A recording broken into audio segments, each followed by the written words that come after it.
From Variety, celebrating more than 119 years covering the business of entertainment, this is the Award Circuit Podcast. It took a lot of work, but in putting together his mega mix of SNL's 50-year history of music, Questlove pulled it off. To get Eminem's Stand and Destiny's Child Survivor and NSYNC Bye Bye Bye just as a oh man, you don't know how hard. You don't know how difficult those 12 seconds were. I'm Michael Schneider. On this episode of the Variety Award Circuit Podcast, we talk to Questlove about his documentary, Ladies and Gentlemen, 50 Years of SNL Music. But first, on the Award Circuit Roundtable, we look at the Emmy Drama Lead Actress category. Also, how the recent Oscar rule changes requiring proof of viewership will be implemented. It's all next on this edition of the Variety Award Circuit Podcast. Stay close.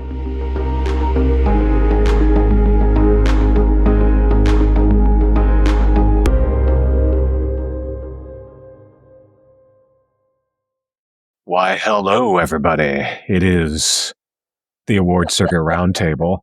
See, I liked it yesterday when I was really sick and my voice finally sounded like Clayton Davis, briefly. It's, a boy can dream. One day I want to have Clayton's booming baritone. Listen, that's like an episode of Friends, when Phoebe gets her sexy voice and then she tries to stay sick. So she can hold on to it. So I got it for life. I'm losing it. It's coming back now. It's just sort of weak and in between. But as I'm recovering from whatever strange illness I have, I am Variety's TV executive editor Michael Schneider, along with Chief Awards editor Clayton Davis, and the grand poobah of all things artisans and everything else, Jazz Tankay. So, gang, happy Beyonce Eve to those who celebrate. I know the two of you are seeing the Queen in a couple of days, so I'm very excited about that. It's going to be great. I've never seen Beyonce live, so I'm going to take it all in. I'm going to let it shower over me with all her bayness and attend church. I'm ready to go to church. I need some Jesus in my life. Very excited. I've said that about Clayton all my life. He needs more Jesus in his life. I do. We've also never been to SoFi, so very excited to see the Queen there for the first time for both of us. We're going through all our firsts. I know. First Lakers game together. Yep. First fall of democracy together. Exactly. We're going through it all. It's great. We are going through it all. Well, if we don't hear you next week, it's because you guys are still stuck in the parking lot somewhere at SoFi. It may take a few days after the show to get out of there. Well, tip, Mike, I have to Uber, right? Driving would be the worst decision ever. It depends on if you have the parking or not. Although I've managed to even find street parking and then walked a little ways. But sometimes if you park far enough away, get those steps in, and then you walk back into your car and go home. So that is an option. Exercise. Because I'm weird in that, I don't like long Uber trips just because then I feel awkward. I have to carry a conversation, or if I'm not carrying a conversation, then it's awkward that we're so quiet. And I'm in a car with this person for 45 minutes to an hour, and it's anxiety. Fair enough. So, makes sense. Yeah. We'll figure it out. We'll tell you all on the next episode. Exactly. Well, speaking of figuring it out, how about that for a segue? Clayton, when we went to press last week, the new Oscar rules had just come out, so we really didn't get a chance to dissect them. But now we've had a week to sort of figure out, what does this mean? How are they going to police the fact that people now have to actually watch the movies? Take us through what's going on and the latest from your reporting. So, Oscar rules mimicking the old Emmys rules, because I feel like Emmys had this a version, semi-versions ago, maybe in the mid-2000s, when episode submissions really did matter. But you have to watch all the movies in a category in order to vote on that category. BAFTA already does this, but the way they police it, and I'm putting this in air quotes, is you have to mark off watched it, or if you watch on the portal, it automatically records that you watched it. The Oscars take it an extra step. If you didn't watch it on the portal, let's say you watch it at a festival, there's a form you have to submit, an online form, just saying when and where you saw it. No one's verifying this, but you have to do it for those movies in order for the category to open up for you. Now, for some of us, it was like you didn't have a rule already that you have to watch all the movies. And in my story this week, Scott Schumann, who is head of IFC Films and executive vice president over at AMC Networks, talked about the fact that they had put it on paper probably is a little eye-opening. And I think that was illuminating because I did a lot of reporting and I talked a lot with people that a lot of people didn't watch The Brutalists. Yeah, we talked about that because it was 3.5 hours. So who was going to watch that? But it's also, going back to what you were saying before, Clayton, is this has been an ongoing issue on the Emmy side because now that there are 500 shows, there are a lot of shows that people just aren't watching or they're not going to get around to watching. So I'd be curious, if the Emmys ever decided to try to go back to that. I think it's impossible to police that, especially. Yeah, they won't because that's tough for them to. I mean, it's almost impossible. There's a streaming network now. It's almost impossible to do that. Yeah, I think you can't do it for the Emmys. There's too many streaming networks now. But we are in a place where they want some integrity. It could fundamentally change the way the Oscars are voted upon, especially when you have those nominees that are the only nominee in their category. Example I gave Jazz in the piece was Maria. Its only nomination was cinematography. Edward Lockman, he won ASC. I don't think Maria was widely watched. And then if more people are abstaining from those because they didn't get to it, it inadvertently puts the control back in the branch's hands. And now we may get a lot more interesting winners and not so much down the line balloting as we've seen in years past. No, going back to this whole idea of having to like mark down what you've seen, and it sounds very much like schoolwork now. It's kind of like what my kid has to do in high school, where yeah, sure, I read the story. Here's proof. Here's a 2-paragraph essay proving that I read it, even though I probably took it off of AI. But I don't know. This feels like a slippery slope. I mean, I think what we're seeing here. I mean, I compare it. Someone actually compared it to me to Letterboxd, right? Like Letterboxd is a tool for us all to record what we've seen when we've seen it. And I never keep up with my Letterboxd. It's actually pretty like hard to do. So I think the little bit of fear, it's going to create actually a weird kind of dynamic because if you're a studio that, let's say you're Amelia Perez, right? I mean, use that for example, and you have 13 nominations and you feel like you can, like something like Song that always has 1 or 2 movies that are its only nominations, you might weirdly campaign for people to watch those other movies because you think you have a better shot because you're more popular broadly with the Academy as opposed to a specific branch. So confusing. But I do. I mean, but it's good baseball. It's a good baseball game. Yeah, we're all I was going to say, at least in the film world, there aren't that many movies compared to how many TV shows there are, and we'll never have this for TV again.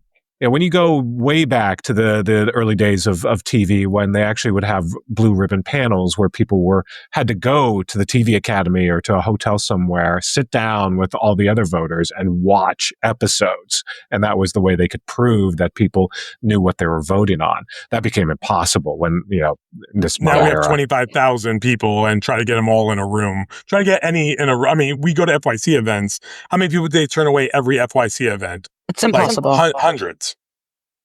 Yeah. And part of that is, everyone's there just for the meal and for the takeaway food. So it's like they probably remember what they ate sometimes better than actually what they went to. But, FYC season's way underway. And, next week, Variety has its TV FYC Fest as well. So excited to see some of you out there. Come say hi as we moderate the hell out of that day.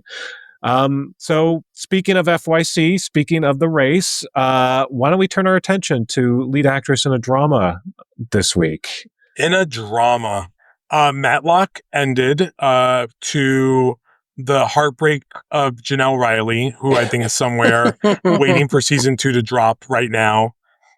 Listen, I wrote a story, did some research.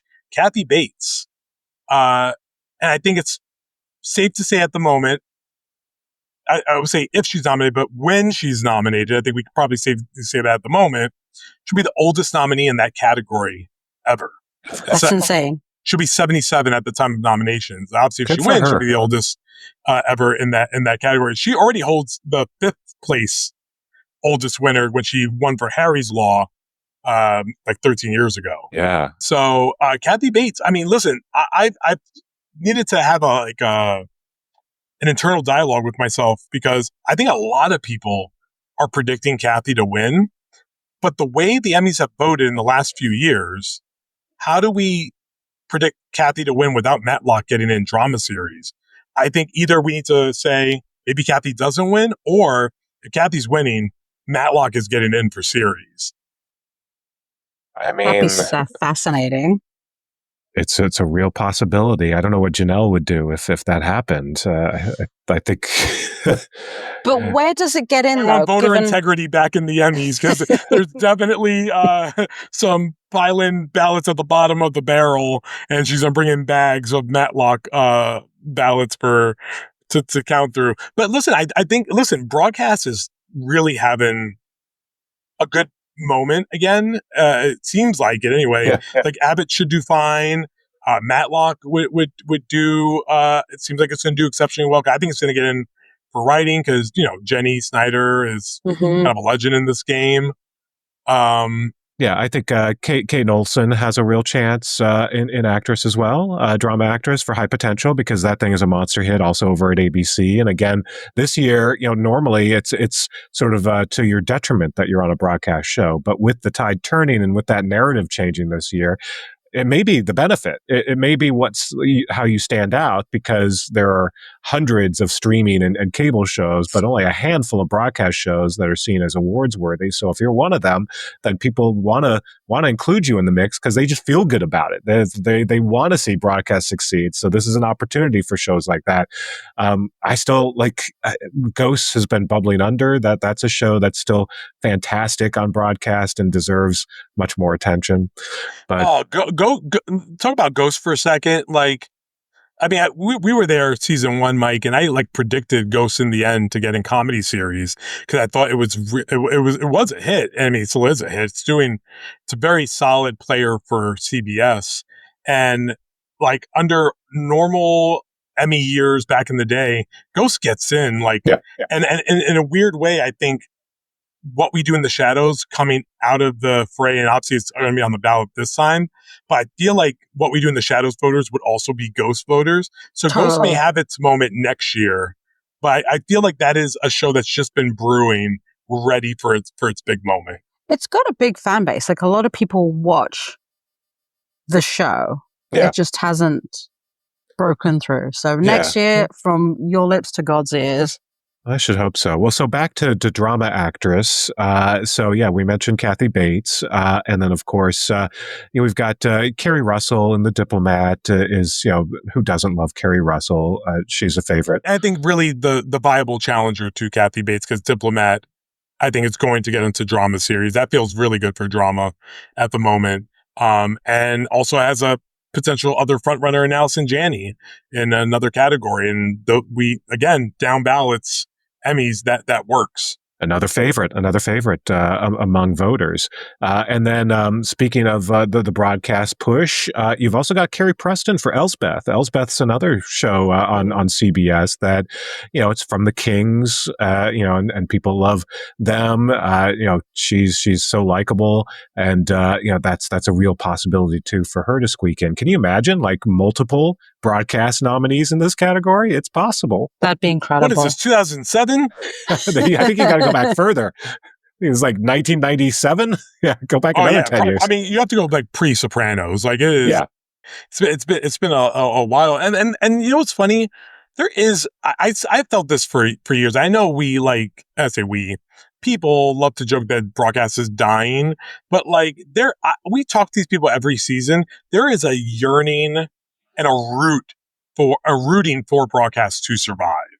And every time, like when Abbott does well at the Emmys nomination wise, like people get really excited because it's something that they want to see more of, that's doing well, still in a model that people consider outdated, but it's still as a success story. Yeah.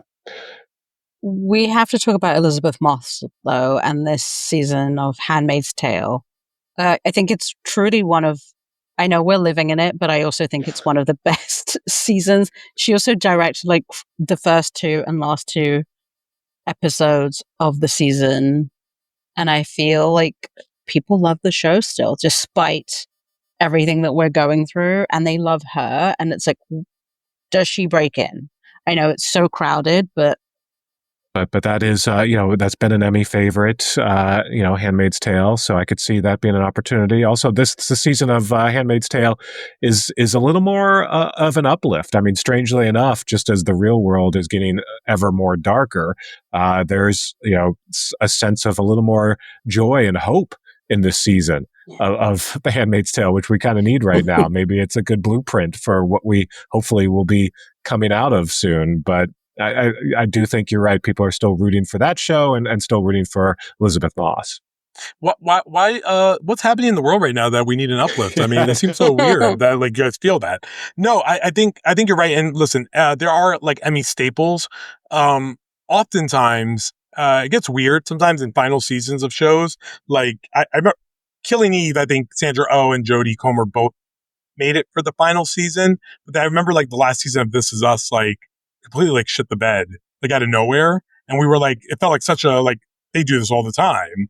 And so, you have to kind of find which side of the pendulum it'll swing towards. But I think Elizabeth Moss, I think everyone in this category really benefits that it seems like a thinner than usual category. Like it's very top heavy, and it doesn't look really overflowing with top contenders that we like, oh, this goes deep. The competition is fierce. Bella Ramsey, having a big episode of Last of Us for the last 3 weeks and for the remainder of the season. And now the star of that show. And now the star of that show. Spoiler alert? Should I have said spoiler alert? Hey, also, it's spoiler alert. But I think, but she's 12 years old in Emmy years. Like so sometimes like they're, going for young people. And I say young people, she's 20. But that could be they want you to wait a little bit. Maybe she really does pull, get some real traction and then pull up a big upset there. But I'm really looking at Bella Ramsey, like as this continues on, and it's the last thing that they're watching before ballots come out in June. It might be substantial. And then what about Britt Lower over at Severance? For me, I don't know how anyone else feels. For me, her and Tramell are the story of this season. Yeah. Why I think Britt definitely missed for last year, but this year doesn't have that issue. She's always kind of felt like she straddles the line between lead and supporting. First season, I felt like her and Patricia Arquette were really neck and neck in screen time. This year, Patricia feels very supporting more than ever. Britt really dominates the first half of this season. I think she's in for sure. And I think if you're like me and you think Severance is possibly the front runner of drama series, again, down the ballot, it'd be hard to see that Britt doesn't get a lot of, I think our nomination feels locked and loaded and ready for her. Whether or not she gets to the stage, will depend on how well Severance does in the end. Yeah. Yeah. So we're heading to May. This is the final month of the TV season, but also the final month of eligibility. So there's going to be some last minute contenders as well. Some perhaps surprises coming. Of course, we're all waiting for Mountainhead, the HBO film, to come out on May 31st, that's a flex. That is a HBO Jesse Armstrong flex to just throw a TV movie out on the very last day of the year. Yeah. But what's interesting, and everyone should know this, time of recording is you listen to this on a Friday, 6 more days, May 8th, submission deadline for actors. Oh. Yeah. People are also submitting a little blindly. Like, I say people. There are actors that I don't think are going to submit without seeing their shows. But I know, like Succession was a great example. They didn't see the finale before they submitted. But but we already knew they were going to submit Connor's Wedding, and then the actors needed to make a choice between lead and supporting. So I do wonder how this is going to, some people have some big decisions to make over the next week or so, and we're still in the final run of things premiering. Yeah. Are you surprised by any of the submissions so far? You've written about some of them and a couple of strategic moves. I mean, right now, I don't know the answer to this yet. Caitlin Dever can go either way. Only 3 episodes at this time have shown for The Last of Us, but I found exclusively on Variety. You can read it. She's only in 3 episodes for the season. She qualifies for guest. Now, a guest can go into supporting if they like. It can't be the other way around. So she has her options, and her team is weighing which one she should do. Go into supporting actress drama or go guest. My read of it, Caitlin Dever goes guest, she wins. I think it's over. I think it's like done deal. We don't even need to play around here. Yeah. She goes supporting. Can she win? Maybe. But she's got White Lotus ladies and she got Severance ladies. Right. And Pit ladies, maybe. It's going to be tough. Yeah. Isn't that a mockery of the system, though, to go guest when she's one of the clear parts of Last of Us this season? Well, that's the thing. She's only in 3 episodes or 7, so she's under the 50% mark. Yeah. I think, I'm when you're that close, and I'm not going to be mad at you either way. I just think the rule itself is just kind of silly because they're preventing you from going main category to guest, but they're not stopping guests from going into main. And that was the whole Margot Martindale problem for years. Yeah. Yeah. And that's also just, now that episodic orders are so short, what's a guest versus what's a star? It's the lines are so blurred. If you're only in 3 episodes out of 22, you're a guest. If you're in 3 episodes out of 6, well, you're sort of a supporting. If you're in 3 episodes out of 6, you're at 50. It's 50% and over. So it's actually really what interestingly is Sam Rockwell kind of gets screwed a bit. He's in exactly 50% of White Lotus, and that final episode, he's there for 2 seconds. Yeah, and that's it. You literally show him on screen sitting in yoga position. That's it. So if he wasn't in that finale, he could have won guest, and again, probably could have won easily. One thing I want to bring up, and we should bring up before we wrap things up, I saw Sinners, and I wrote my Oscar piece on it. I know we're in Emmy mode, Mike, but Oscars still matter. Fine, we're about to go into Cannes. Ryan Coogler, Sinners, first Best Picture contender of this year. I think it gets double digits. This is Get Out territory. I think even a better position. I think this may be the 6th film in history that will get nominated for every tech category. I think Coogler can get in for director. This movie is extraordinary. It's Agreed. Really horror. We're in a golden age for horror, and the Academy needs to I know we did Substance last year, kind of, but this is substantial. Ryan Coogler has arrived. It's so much more than a horror, though. It's the blues, the culture, the history. And yeah, I agree. I think it's going to get so many Oscar nominations. I think Ludwig is the one to beat right now for score. That's definitely our contender, right? How do you top that score? That music. Tell someone if someone beats Ludwig this year, that means we had an all-time lineup for original score, because whatever beat Ludwig, right, gonna be epic proportion. So your move, anyone else, but the flag is planted. It is extraordinary. I can't I want to see it again, and it doesn't feel 220. This is my definition of you can be long, but man, you got to earn it. Every minute of that is earned. Okay, Also, stop talking about film. We're done. Okay, I'll see the movie. It's fine, but we're done talking about film because we have to go. Stay for the end credits, though. Please stay for the end credits. There's mid credits and end credits. You gotta watch them. Okay. I'm excited. Okay, I will watch one movie during TV season, and it'll be Sinners. In the meantime, though, let's stick around because next up we got Questlove, who is one of the best people in the world, and Jazz talks to him next.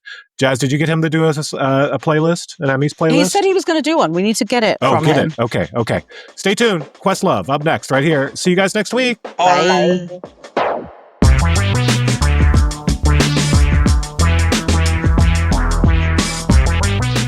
After the break, the Roots member and, ladies and gentlemen, 50 years of SNL music filmmaker Questlove. From Los Angeles, this is the Variety Award Circuit Podcast.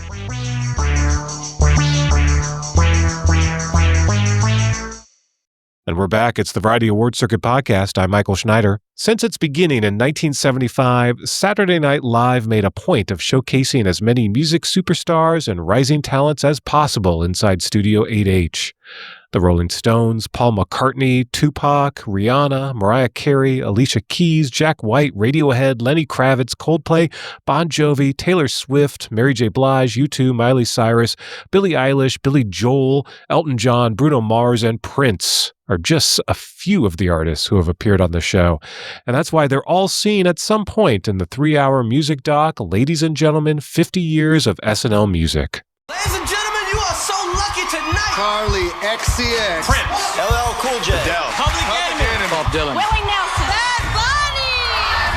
live from New York. The Roots superstar Amir Questlove Thompson, who in recent years has also become a prolific and award-winning documentarian, was the co-director mastermind behind the 3-hour documentary. The special will perhaps be best remembered for an epic intro montage mixing in performances from the show's 50-year history.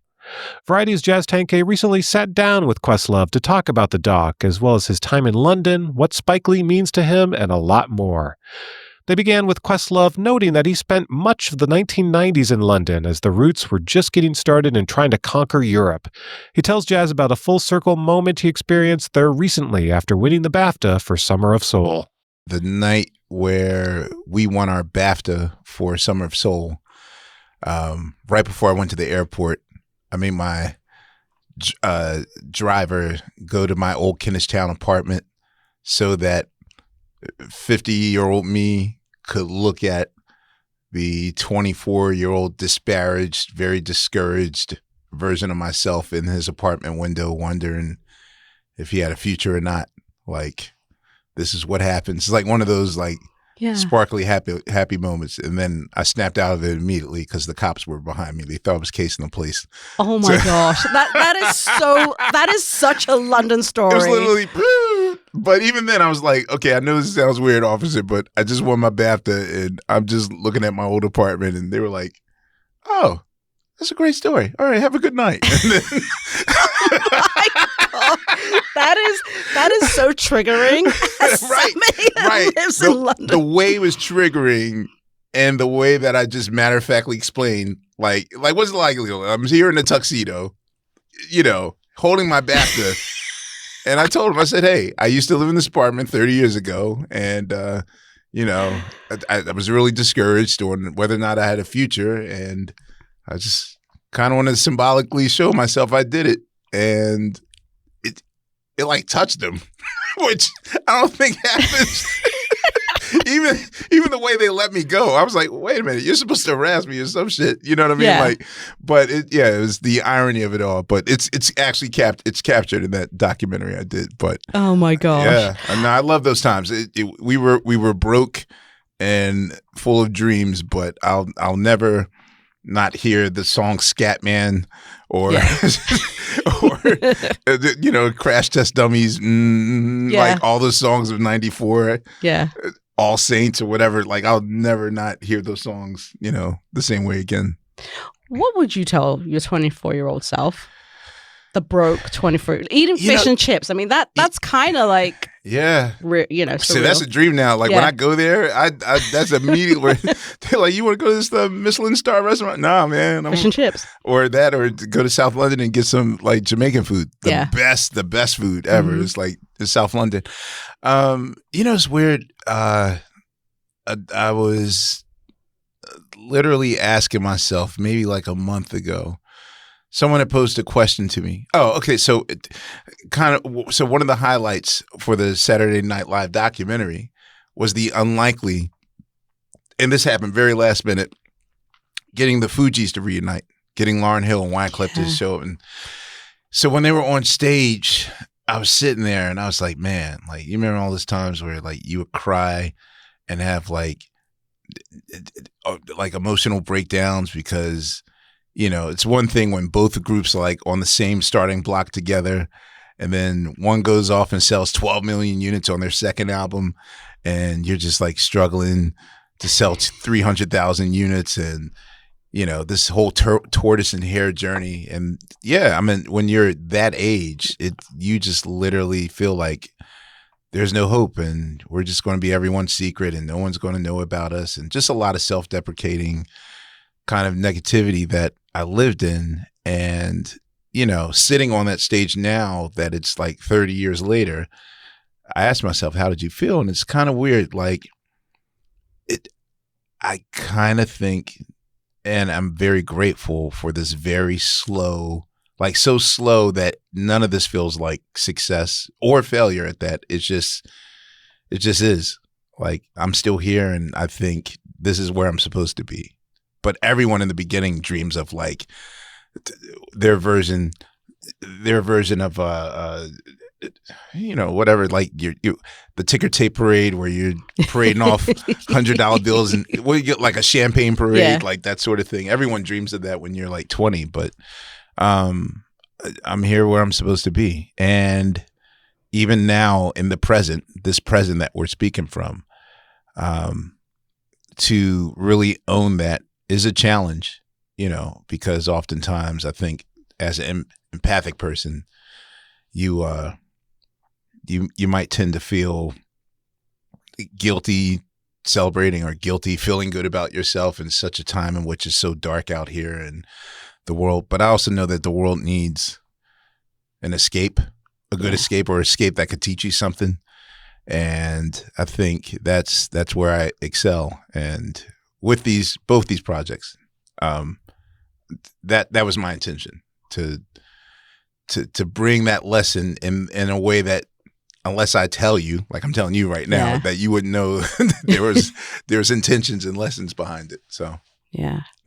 It is such a gift to have 50 years of SNL music. I mean, just watching that opening, I mean, talk about sucking us right in with that incredible montage. Because you're always curious. You're like, how is he going to do this? What is he going to do? I knew it. You deliver with spades. Okay, so, you know, part of my roots presentation was always, my manager was like, yo, man, you know, being underestimated is a gift sometimes. And so, and I'm not saying that, you know, what I think with the roots, more or less, knowing we were underestimated, I had a chip on my shoulder, like, I'll prove myself to you.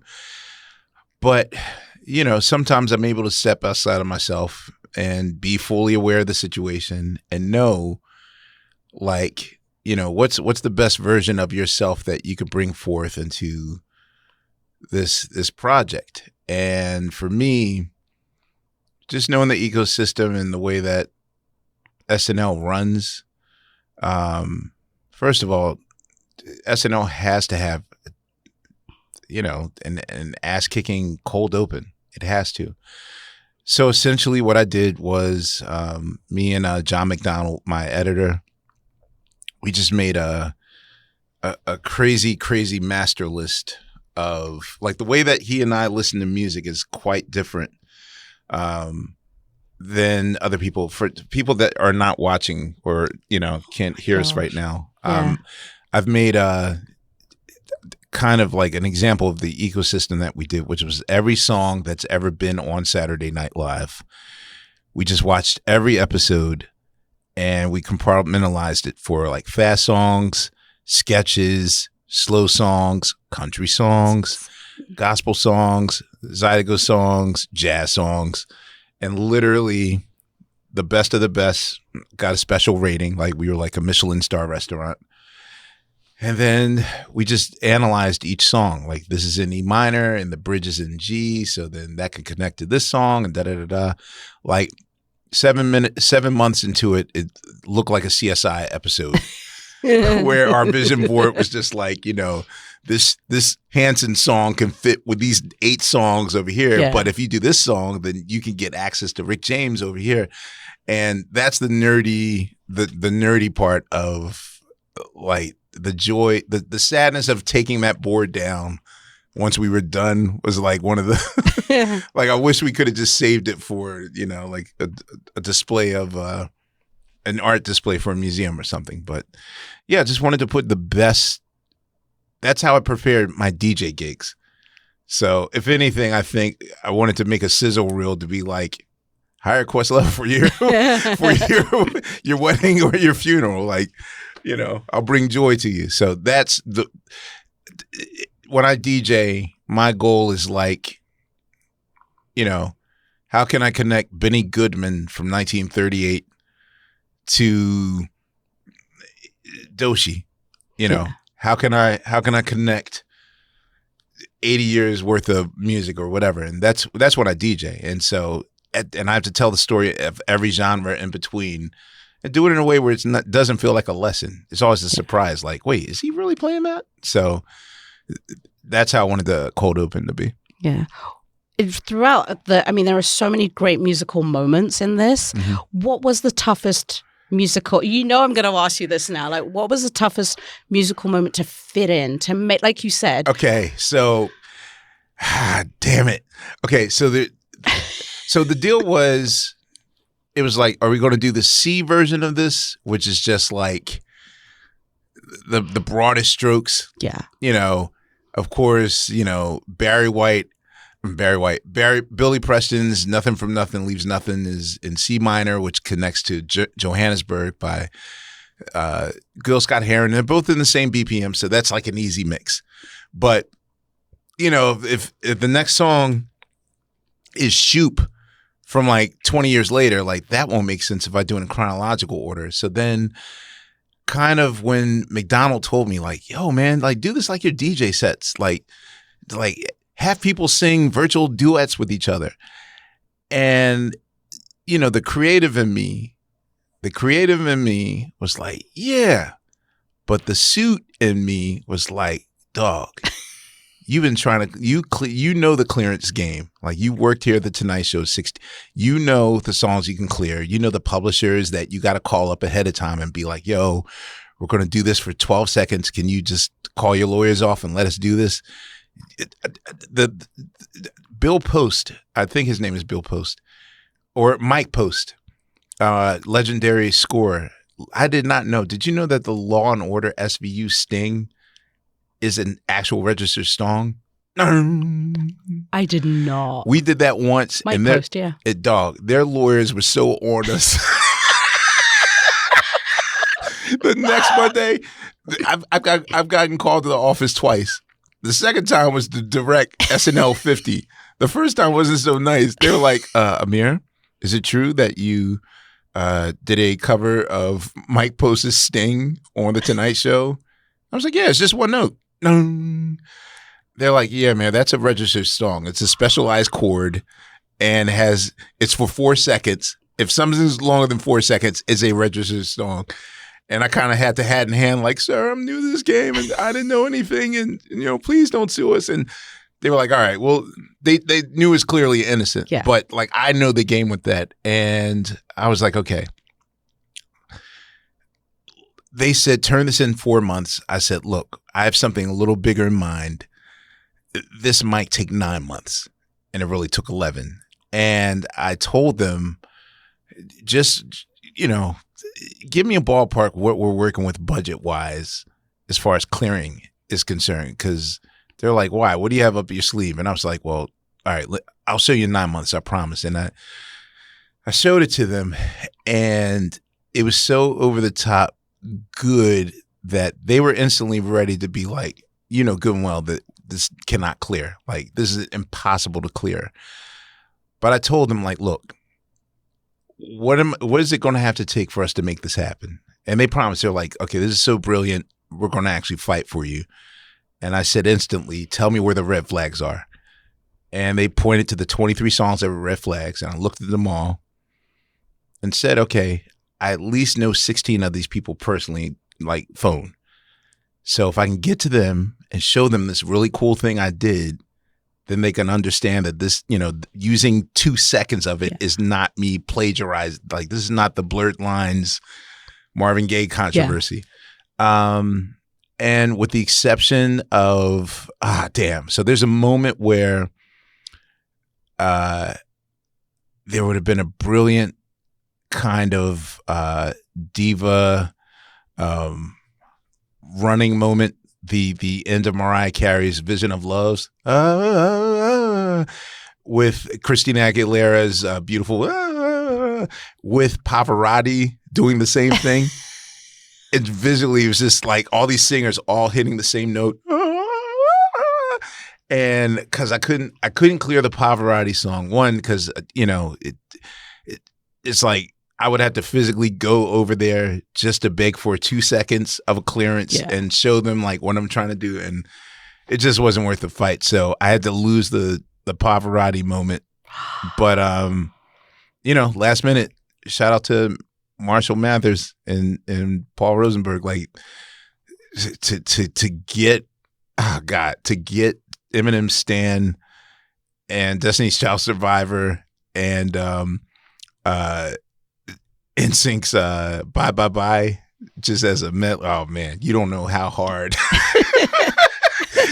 you don't know how difficult those 12 seconds were. That literally maybe days before completion, like finally. And it wasn't even like, it was like, no, it was just like some of those songs are written, or maybe the drum loop from a sample they cleared comes from two people that might be battling their own, there's a lot of, like, I had to fix a lot of publishing situations just with the sampling before I even got to the actual artists that we're trying to, like, clear from. So it taught me a lot about diplomacy and relationships. So I think I can run for president now. If I achieve that, I 2028, here you come. might fix our lives. Yeah. 2028, here you come. Yeah. I mean, that's, that opening was so great, but just the whole story of what you're telling was phenomenal. What was it like showing it to Lorne Michaels, like, and working? You know something? With him. I think I purposely wanted to stay away from Lorne this whole process, in terms of I didn't want the proverbial pat on the back. Like, if probably the best way for you to find out, if you listen to Mark Maron's WTF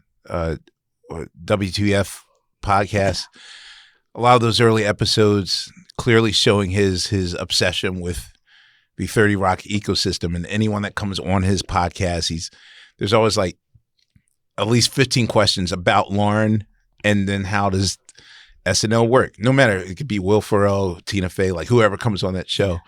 And kind of the common theme of each episode is kind of this father, or teacher to disciples kind of relationships, where you want to work harder, for that approval, for that. And some few people get in the door of, well done, you please me, well done. Like, I'm gonna put you in the side here, like Tina Fey or Jimmy Fallon, or, but it's always, one thing is, if you get ushered in, like, your life is going to change instantly, like it's yours to mess up. So part of me, like, definitely wanted to make something impressive, like, like, hey, I do care about this institution. And, when I was 5 years old in 1975, 76, like, my parents did wake me up at midnight, only because, one, I wasn't allowed to watch television as a kid. And so my parents were cool enough that anything the musical came on, they'd wake me up. If Temptations are on The Tonight Show, Johnny Carson, they'd wake me up at 11:45, watch it. All right, go back to sleep, Amir. And then get up for school. On weekends, I go to bed at 8:30. But to watch Soul Train, everyone else in America gets Soul Train 12 in the afternoon. In Philadelphia, we get Soul Train at 1 a.m. after SNL. So my parents would wake me up at 12:30, right when Weekend Updated's over, and then they would do the 2 songs after 12:30 to 1. Then I watched Soul Train, 2 a.m., back in bed, get up for church at 7. So that was my life from like 75 to 82. So I watched all of those episodes in real time. And so part of me just didn't I think at the SNL 50 party, like I went up and just thanked them. Like, you know, I said, look, man, I can't even say how much, you know, it meant to me that you thought I was worthy enough to not only tell the SNL story, but also like handle the Friday night Radio City Music Hall thing and the Saturday Night Live 50 thing. Like, it was always my dream to do this. And the way that he just like, I should be thanking you. Are you kidding? And just the way that he, like, I got the praise that I was trying to avoid. So, but yeah, they were so. I mean, the entire building, like the entire building saw it at the same time. They had a special. I'm sure that anyone that reads the periodicals will know what you know, when they have these yearly things called upfronts. Yeah. So sometimes we have like inner building upfronts where they'll take over the SNL studio, where a bunch of like execs from Comcast and Spectrum and NBC get together and, you know, talk. And it's a thing where even like both coasts are watching on their live feed. And they interviewed me on this thing like during lunch hour, doing 12:30, and we premiered it.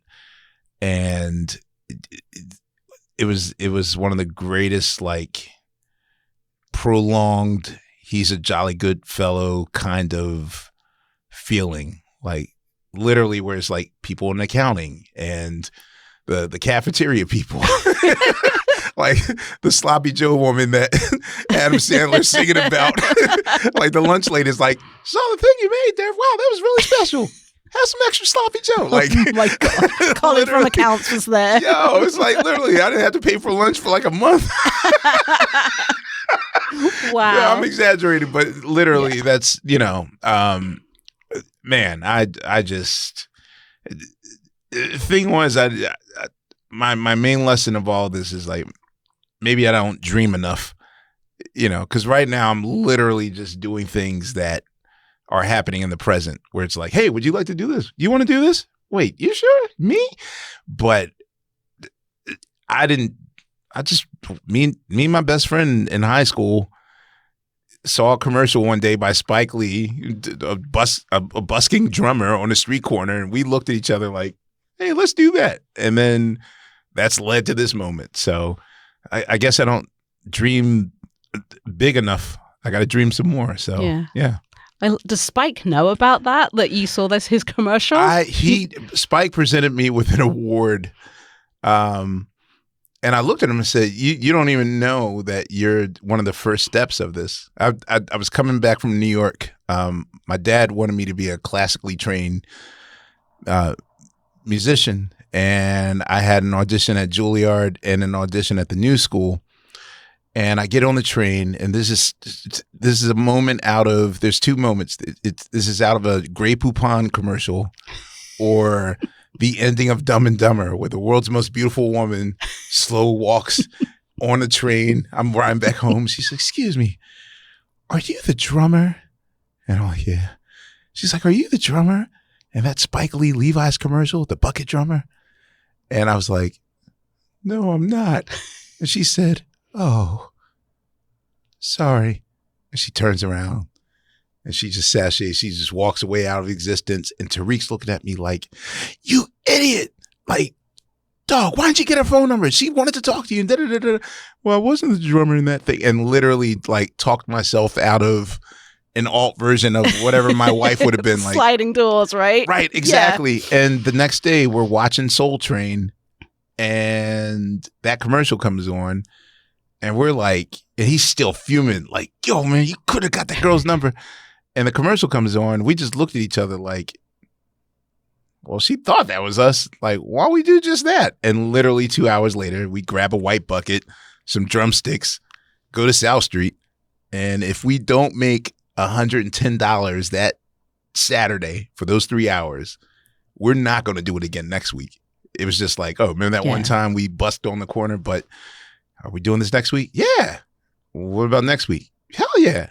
And that's how, and then a record deal, and then living in London, and then getting our first Grammy. And now I'm here talking to you. So literally, I'm a walking example of not knowing what's going to happen next, but I'm going to just take this next step forward. That's also kind of the story arc of the SNL thing. Like, I know people don't see the story arc, but every story of those 16 stories starts with a challenge or a presentation, and then, you know, I don't want to do this. I don't want to knock on Mick Jagger's door to ask him, or I don't, and literally getting over fear and doing it. So.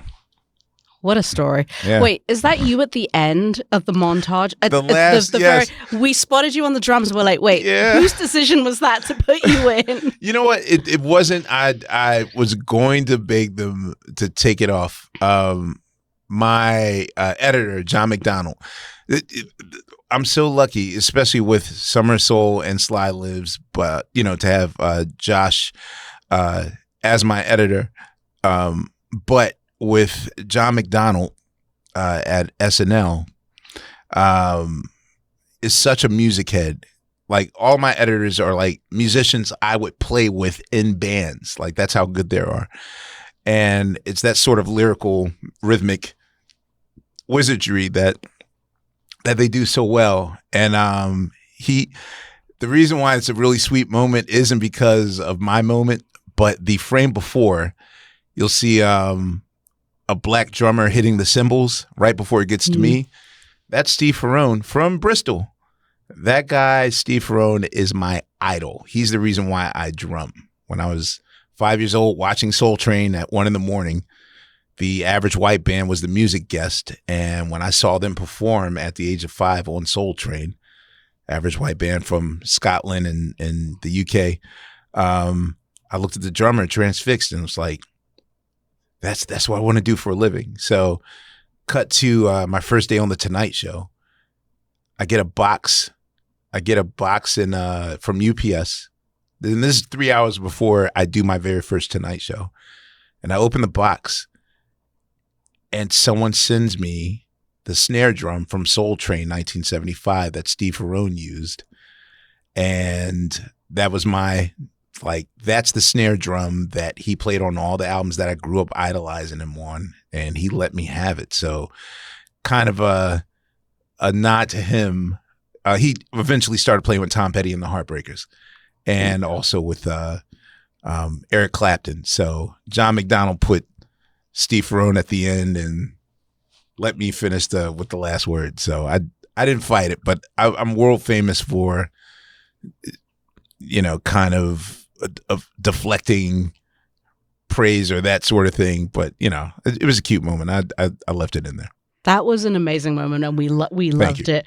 I'm going to ask you, I know you've got so much going on right now in the present, but what is happening with the Aristocrats? I can't talk about the Aristocats right now. Right now I'm working on the Earth, Wind & Fire documentary. All right. I'm about 80% finished that. I'm not making promises, but if this film does not come out on the 21st day of September, then I don't know what I'm doing. So... That's Questlove, the co-director of Ladies and Gentlemen, 50 Years of SNL Music, now streaming on Peacock. And of course, he's also seen nightly as member of the legendary Roots crew on The Tonight Show.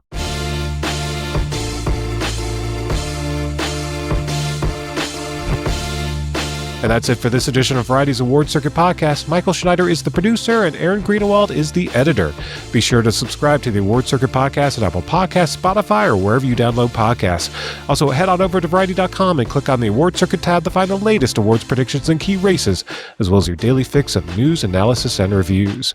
For Jazz Tanke, Emily Longaretta, and Clayton Davis, I'm Michael Schneider, and we'll see you on the circuit.